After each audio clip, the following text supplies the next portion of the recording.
Hold up. Love that satisfying crackle? Turns out the world's divided on knuckle popping.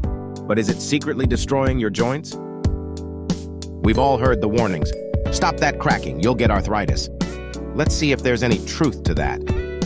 So what's the popping all about? Just tiny air bubbles in your joints. No bones breaking, no cartilage crumbling. Okay, arthritis is a real drag. But guess what? Science says your cracking habit isn't to blame. The verdict: feel free to crack on, especially if it annoys your siblings. Your joints will thank you later. Subscribe for more myth busting.